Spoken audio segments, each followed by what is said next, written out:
In the vast tapestry of our planet, there are few places that can rival the sheer diversity of India.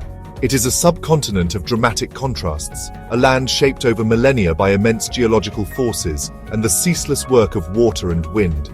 Here, nature has sculpted masterpieces on a scale that is almost impossible to comprehend, from the highest mountain peaks on Earth to ancient sun-baked plateaus and lush, life-giving coastlines. This is a world where every valley, every river, and every rock tells a story of deep time, a narrative of creation, collision, and endurance that has given rise to an extraordinary array of ecosystems and the countless creatures that call them home. My name is Sushanth Reddy, and I invite you to embark on an expedition with me. We will explore the very foundations of this incredible nation, uncovering the geological marvels that define its character. We will travel from the frozen, silent sentinels of the north to the warm, vibrant heartlands, witnessing how these grand landscapes have not only shaped the flow of rivers and the patterns of climate, but have also profoundly influenced the course of human history and culture. It is a story of immense power and delicate beauty, a testament to the planet's creative force. Join us as we journey through the diverse and breathtaking landforms of India, each with its unique story and significance. We will witness the birth of mountains, the slow erosion of ancient lands, and the intricate dance of life that unfolds in these spectacular settings. Prepare to be captivated by the raw, untamed splendor of a land that is, in every sense, a world in itself. Our journey into the heart of India's natural wonders begins now. Our story begins in the north, with a spectacle of unimaginable scale and power, the Himalayas. They are not merely mountains, they are the planet's youngest and highest mountain range, a colossal wall of rock and ice stretching for nearly 2,500 kilometers. Born from one of the most violent geological events in Earth's history, the cataclysmic collision of the Indian and Eurasian tectonic plates, these giants are still rising, growing millimeters taller each year, a slow-motion testament to the restless energy that churns deep within our world. Their snow-capped peaks pierce the sky, standing as silent, formidable guardians over the subcontinent that lies at their feet. Here, in this realm of extremes, the air is thin and the cold, unforgiving. Life must be tenacious to survive, yet it does. The high-altitude deserts and windswept slopes are home to creatures uniquely adapted to this harsh environment. The elusive snow leopard, a master of camouflage, stalks its prey amidst the crags, its thick coat and large paws a perfect design for navigating this vertical world. The Himalayan blue sheep, or baral, move with astonishing agility across near vertical cliffs, their sure-footedness a daily defiance of gravity. These are landscapes that demand respect, where every living thing is engaged in a constant, delicate struggle for existence against the overwhelming power of the elements. The Himalayas are also the world's great water towers. Their immense glaciers and vast snowfields act as a frozen reservoir, storing water that, with the coming of spring, will melt and begin a long journey downwards. This meltwater feeds the great rivers of North India, the Indus, the Ganges, the Brahmaputra. These rivers are the lifeblood for hundreds of millions of people, their currents carrying silt and nutrients that enrich the plains below. The fate of the mountains and the fate of the lowlands are inextricably linked, a grand continental-scale system of cause and effect that has dictated the rhythm of life here for millennia. From their highest, most inaccessible peaks to their lower, forested slopes, the Himalayas preside over a staggering diversity of climates and habitats. In a single day's journey, one might travel from subtropical forests teeming with langurs and exotic birds to alpine meadows carpeted in wildflowers, and finally to the stark, lunar landscapes above the tree line. This vertical zonation creates a multitude of niches, allowing for an explosion of biodiversity. It is a world layered upon worlds, each with its own distinct character, its own unique collection of life, all existing under the shadow of the great peaks. To stand in the presence of the Himalayas is to feel a sense of profound humility. They are a monument to the Earth's raw power, a landscape that is both terrifyingly immense and exquisitely beautiful. They challenge our sense of scale and time, reminding us of forces far greater than ourselves. They are the beginning of our journey, the magnificent northern crown of India, and their influence will be felt in every landscape we are yet to explore. Their story is the story of India's very creation. This is the Shiwalik Range, the outermost and youngest foothills of the Himalayas. They are the geological newborns of this mountain family, formed from the compressed sand, silt, and gravel that wash down from the rising giants behind them. These hills represent the final ripple of the immense tectonic collision, a gentler, greener preamble to the colossal wall of rock and ice. Their rounded crests and lower altitudes, rarely exceeding 1,500 meters, create a landscape that is far more accessible, yet no less vital.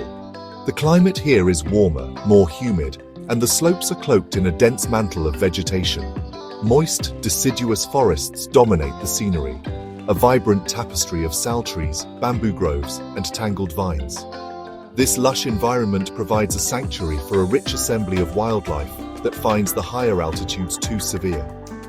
It is here that one might catch a glimpse of a herd of elephants moving silently through the undergrowth, their immense forms dwarfed by the ancient trees. The air is filled with the calls of hornbills and the chatter of monkeys, a constant symphony of life that speaks of abundance and vitality. The Shiwaliks are not a solid, unbroken chain. They are dissected by countless seasonal streams and rivers, known locally as chos, which carve deep gorges and valleys through the soft sedimentary rock. During the monsoon, these placid riverbeds can transform into raging torrents, carrying immense loads of debris down from the hills. This process of erosion is relentless, constantly reshaping the landscape and contributing to the formation of the vast alluvial plains that lie just to the south. The Shiwaliks act as a crucial transition zone, mediating the flow of water and sediment from the high Himalayas to the Indo-Gangetic Plain. This region is also a treasure trove for paleontologists. The soft, easily eroded rock layers have perfectly preserved the fossilized remains of an astonishing array of prehistoric animals. Skeletons of giant tortoises, ancient elephants, and even primitive apes have been unearthed here, providing a unique window into the fauna that roamed this land millions of years ago, long before the Himalayas reached their present height. The Shiwaliks are, in essence, a library of natural history, their pages written in stone and bone, telling the story of evolution in the shadow of the rising mountains. Though often overshadowed by their towering northern neighbors, the Shiwaliks play an indispensable role in the Himalayan ecosystem. They absorb the first onslaught of the monsoon rains, protecting the fragile inner ranges from excessive erosion. Their forests provide a critical habitat corridor for countless species and act as a vital buffer between the wild mountains and the densely populated plains. They are the gentle, verdant threshold to the roof of the world, a land of quiet beauty and profound ecological importance. Venturing deeper into the mountain system, beyond the Shiwaliks, we arrive in the realm of Himachal, or the Lesser Himalayas. This is the middle kingdom of the Great Range, a world of breathtaking beauty where the mountains rise to heights of 3,000 to 5,000 meters. The peaks here are more defined, more dramatic than the foothills, but they are softened by a verdant cloak of forest and meadow. It is a landscape of picturesque valleys, serene lakes, and meandering rivers, a place that has captivated travelers, mystics, and artists for centuries. The forests of Himachal are magnificent and varied. On the lower slopes, vast stands of pine, particularly the cheer pine, scent the air with their resinous fragrance. As one ascends, they give way to majestic forests of deodar cedar, their towering, ramrod-straight trunks creating a cathedral-like atmosphere. Higher still, one finds forests of oak, fir, and spruce, their branches often draped in moss and lichen, giving them an ancient, mystical appearance.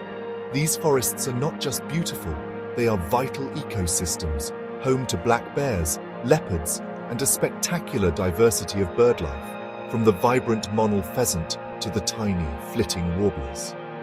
Carved between these forested ridges are some of the most famous and beautiful valleys in all of Asia. The Kulu Valley, often called the Valley of the Gods, is a broad, fertile expanse through which the Beas River flows. The Kangra Valley, with its terraced fields and panoramic views of the Dhauladhar Range, is a patchwork of human endeavor and natural splendor. These valleys are the heartlands of the Himachal region, where life is lived in close harmony with the rhythms of the mountains. Agriculture, primarily in the form of terraced farming, clings to the hillsides, a testament to the ingenuity and resilience of the local people. The geology of the Lesser Himalayas is complex, a jumble of compressed and metamorphosed sedimentary rocks. This geological history has given rise to a landscape rich in natural springs and pristine lakes.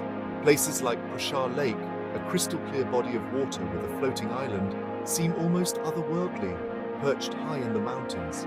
These water bodies, often considered sacred, are focal points for both wildlife and human communities, providing a vital resource in a landscape where water can be scarce on the high ridges. Life in Himachal is dictated by the seasons. The winters bring heavy snowfall, blanketing the landscape in a thick layer of white and isolating many of the higher villages. Spring sees a riot of color as wildflowers bloom in the alpine meadows, known as thatch or margs. Summer is a time of lush greenery, while autumn sets the forests ablaze with shades of gold, red, and orange. This constant transformation makes the Himachal a dynamic and ever-changing landscape, offering a different but equally stunning spectacle with each passing month. It is the serene beating heart of the Himalayas. This is the highest and most continuous mountain range on the planet, a breathtaking wilderness of rock and ice where the earth seems to touch the sky.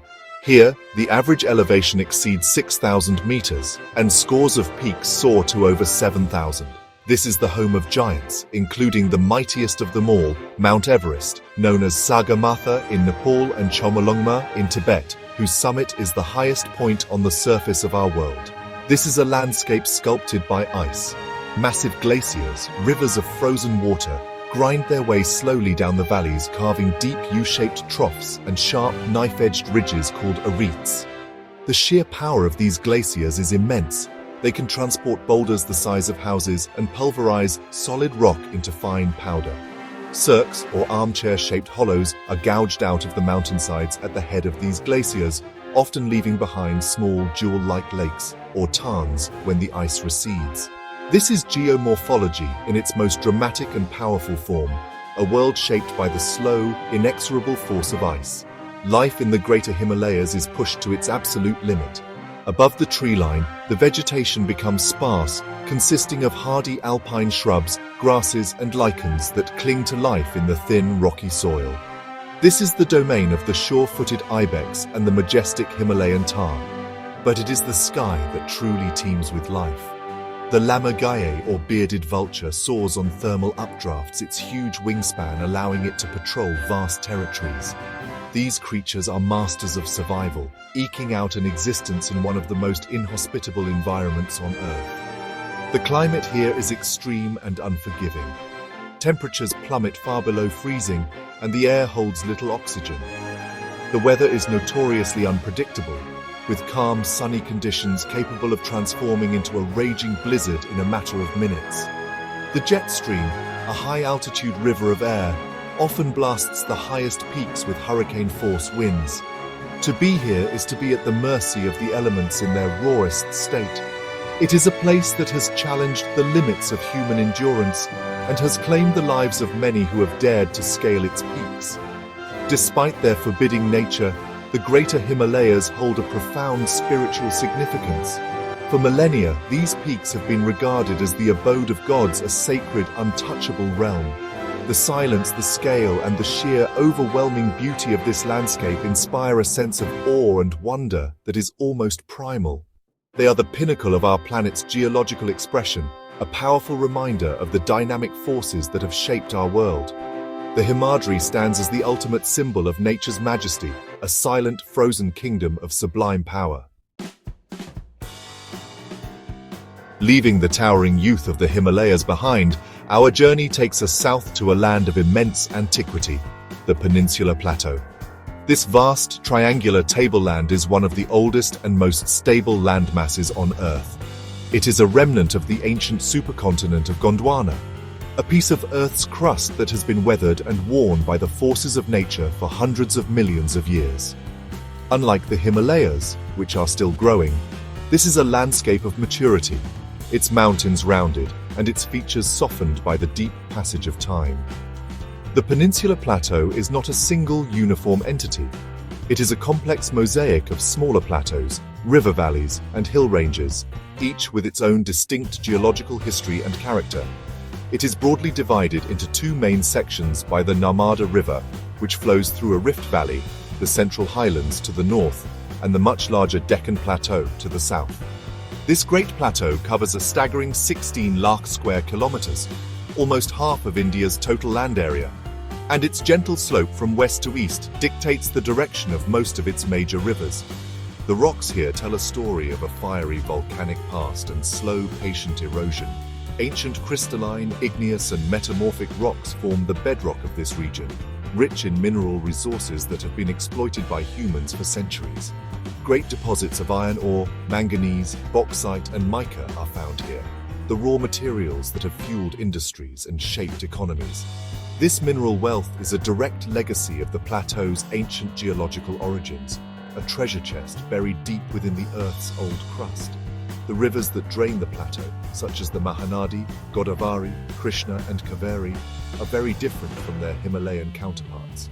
They are fed by monsoon rains, not melting snow, so their flow fluctuates dramatically with the seasons.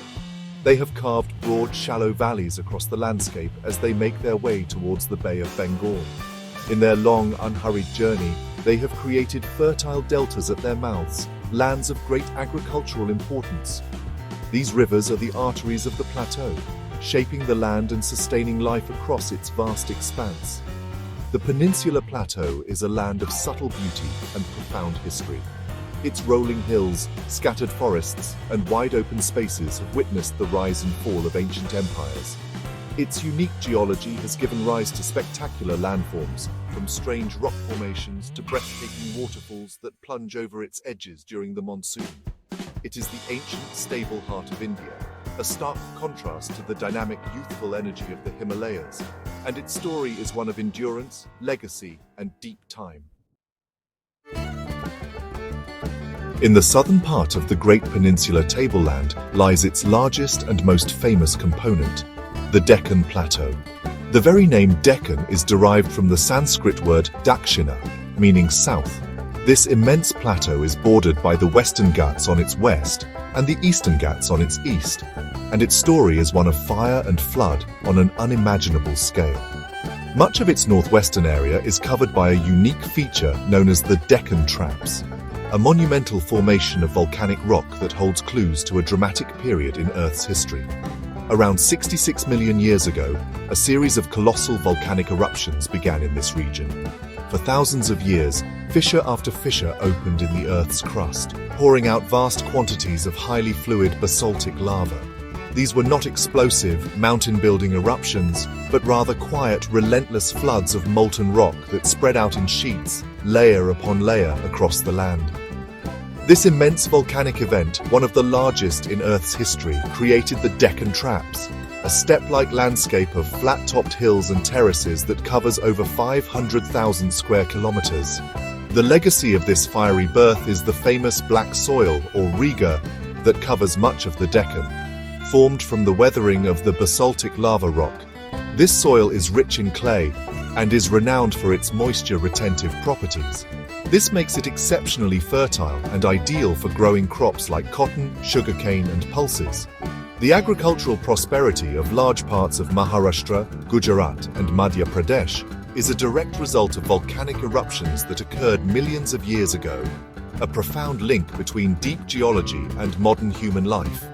The plateau itself is a land of stark beauty.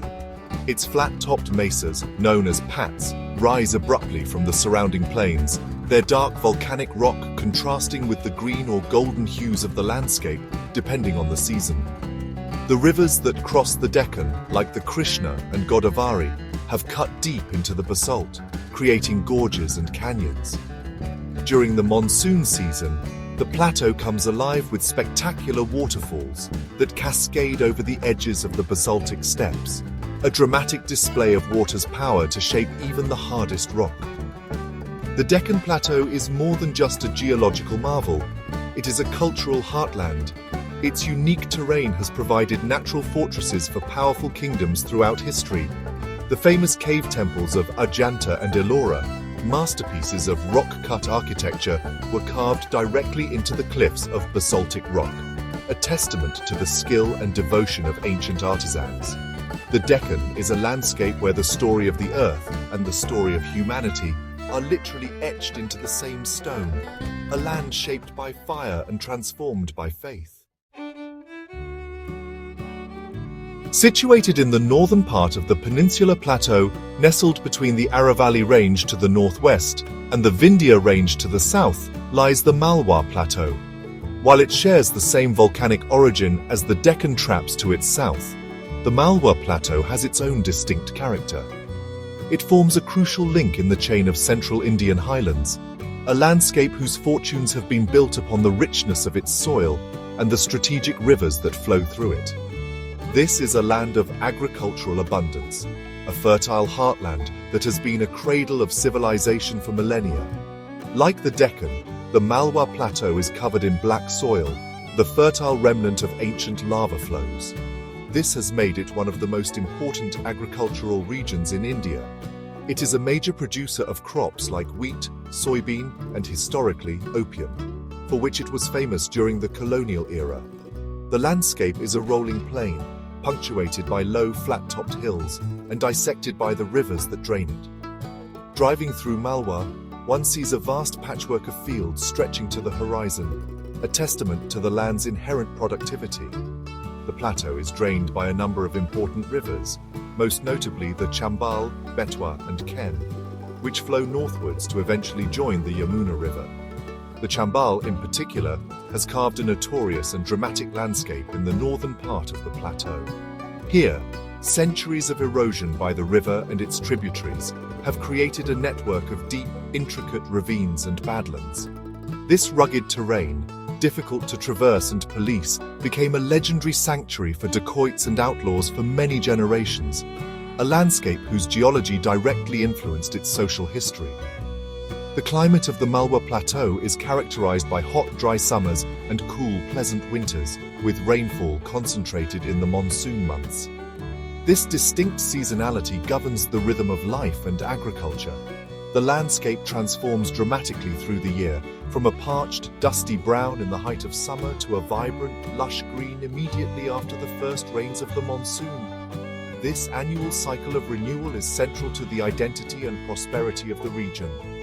Historically, the Malwa Plateau has been a crossroads of empires. Its strategic location and agricultural wealth made it a prized possession for dynasties from the Mauryas and Guptas to the Mughals and Marathas. Cities like Ujjain, one of the oldest continuously inhabited cities in India, rose to prominence here. The plateau is dotted with historical forts, palaces and temples, each telling a story of the powerful rulers who sought to control this fertile land. The Malwa Plateau is a landscape where the richness of the soil is matched only by the richness of its history. To the east of the Great Peninsular Tableland, we find the Chotanagpur Plateau. This ancient landmass, covering parts of Jharkhand, Odisha, West Bengal, and Chhattisgarh, is often referred to as the storehouse of Indian minerals, and for good reason. Its geology is a complex mix of ancient rocks, including some of the oldest in the Indian subcontinent. This geological history has blessed the region with an extraordinary concentration of mineral wealth, making it the industrial and mining heartland of the nation. The plateau is composed of a series of smaller plateaus, or pats, at different elevations. The highest of these are in the west, rising to over 1,000 meters. The entire region is drained by numerous rivers, including the Damodar, Subarnarekha, and Brahmani, which have carved deep valleys and gorges into the landscape. The Damodar Valley in particular is synonymous with India's mineral riches. It holds vast deposits of coal formed from the compressed remains of ancient forests that flourished here hundreds of millions of years ago in the Gondwana period. This abundance of coal, along with massive reserves of iron ore, bauxite, copper, mica, and uranium, has made the Chotanagpur Plateau the epicenter of India's heavy industries. Huge steel plants, power stations, and mining operations dot the landscape, transforming the raw materials of the earth into the building blocks of a modern economy. This industrialization has brought both prosperity and challenges, creating a complex relationship between the natural environment, the indigenous tribal communities who have lived here for centuries, and the demands of a growing nation. Despite the heavy industrial footprint, large parts of the Chotanagpur Plateau remain covered in lush forests. These are primarily dry deciduous forests, dominated by the sal tree, which provide a critical habitat for a variety of wildlife, including elephants, tigers, and sloth bears. The plateau's undulating terrain, with its hills and valleys, creates a mosaic of different habitats. Waterfalls, such as the spectacular Hundru Falls, where the Subarnarekha River plunges nearly 100 meters, offer moments of breathtaking natural beauty amidst the industrial landscape. The Chotanagpur Plateau is a land of profound contrasts. It is a place where ancient tribal cultures coexist with modern industrial behemoths, where pristine forests stand adjacent to sprawling mines. It is a landscape that powerfully illustrates the wealth that lies within the Earth's crust and the complex consequences of extracting it. Its story is a microcosm of the global challenge of balancing economic development with environmental preservation and social justice, all played out on an ancient and mineral-rich stage. Running parallel to the western coast of India, we encounter one of the most magnificent and biologically significant mountain ranges in the world, the Western Ghats, or Sahyadri. This unbroken chain of mountains stretches for 1,600 kilometers, from the border of Gujarat down to the southern tip of India at Kanyakumari. They are not true mountains in the Himalayan sense, formed by tectonic collision, but are rather the faulted, eroded edge of the Deccan Plateau. They rise abruptly from the coastal plain, acting as a formidable barrier to the moisture-laden winds sweeping in from the Arabian Sea. This role as a climatic barrier is the key to the Western Ghats' character. As the southwest monsoon winds arrive, they are forced to rise up the steep western slopes of the mountains. This forces the air to cool, causing the moisture within it to condense and fall as torrential rain. The western-facing slopes receive incredibly high rainfall, creating one of the wettest regions in the country. This abundance of water supports lush, multi-layered evergreen rainforests, a verdant paradise teeming with an astonishing diversity of life. The eastern slopes, lying in the rain shadow, are much drier, creating a stark contrast in vegetation and climate over a very short distance. The Western Ghats are a global biodiversity hotspot, one of only a handful in the world. The isolation provided by the mountains, combined with the heavy rainfall and varied topography, has led to the evolution of a huge number of endemic species, plants and animals found here and nowhere else on Earth. This includes unique species of frogs, reptiles, fish, and insects. It is a sanctuary for iconic and endangered mammals like the lion-tailed macaque, the Nilgiri tahr, and the Asian elephant. Exploring these forests is like stepping into a living library of evolution. The landscape of the Ghats is spectacularly beautiful. It is a world of shola forests, stunted evergreen forests nestled in high-altitude valleys, surrounded by rolling grasslands. It is a land of countless waterfalls that come to life during the monsoon, of mist-shrouded peaks and of deep, silent valleys. From the high grasslands of the Nilgiris, or Blue Mountains, to the dense rainforests of the Annamalai Hills, the scenic vistas are breathtaking. This natural beauty has made the region a popular destination for those seeking refuge from the heat of the plains. The rivers that originate in the Western Ghats are crucial for the economy of peninsular India. While the west-flowing rivers are short and swift, plunging down to the coast, the great east-flowing rivers like the Godavari, Krishna, and Kaveri begin their long, meandering journey across the Deccan Plateau from these very mountains. The Ghats are the primary watershed for the entire peninsula, and their health is critical for the water security of millions of people. The Western Ghats are not just a mountain range. They are a life-giving, biodiversity-rich wall that is essential to the ecological and economic well-being of southern India. On the opposite side of the peninsula, running parallel to the Bay of Bengal, we find the Eastern Ghats. Unlike their western counterparts, the Eastern Ghats are not a continuous, unbroken chain. They are a series of discontinuous and highly eroded hills and low mountains that have been dissected by the great rivers of southern India. The Mahanadi, Godavari, Krishna and Kaveri, having journeyed all the way across the Deccan Plateau, have carved wide passages through these hills on their final journey to the sea, breaking them into separate blocks. The geology of the Eastern Ghats is incredibly old and complex, comprising a variety of rock types that have undergone extensive weathering and erosion over hundreds of millions of years. This has resulted in a landscape of lower, more rounded hills compared to the Western Ghats, with average elevations typically ranging from 600 to 1,000 meters. The highest peaks are found in the northern sections, such as Mahendragiri in Odisha, but for the most part, these are gentler, more subdued mountains. Because they are broken and do not present a solid barrier to the monsoon winds, the Eastern Ghats receive significantly less rainfall than the Western Ghats. The vegetation is consequently different, dominated by dry, deciduous and moist deciduous forests, with patches of thorny scrub in the drier areas. However, this does not mean they lack biodiversity.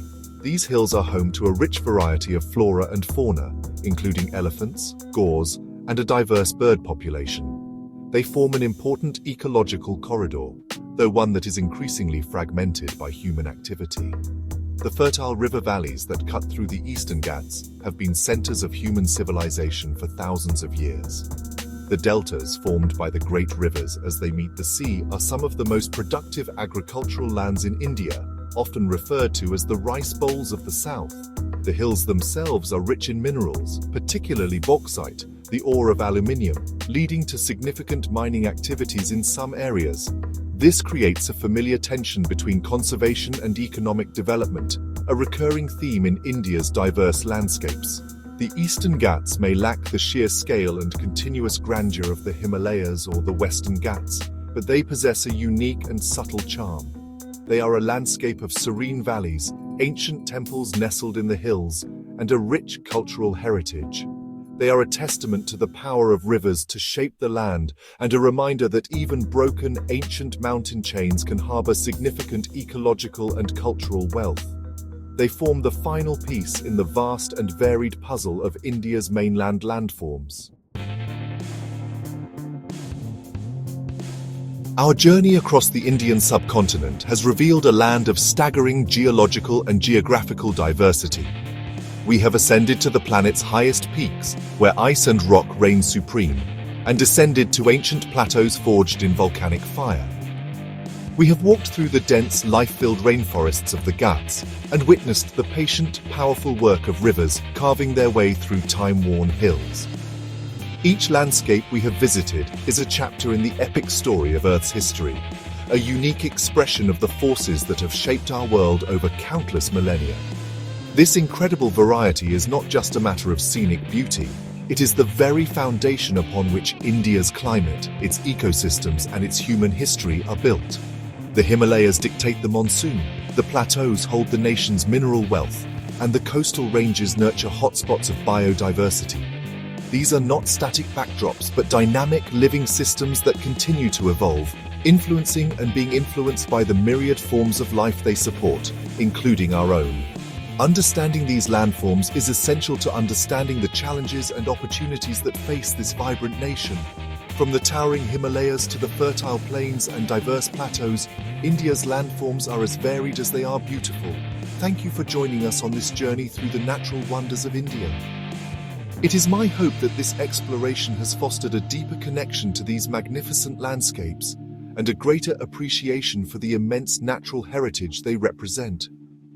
The story of India is written in its rocks, its rivers, and its mountains, and it is a story that continues to unfold with every sunrise.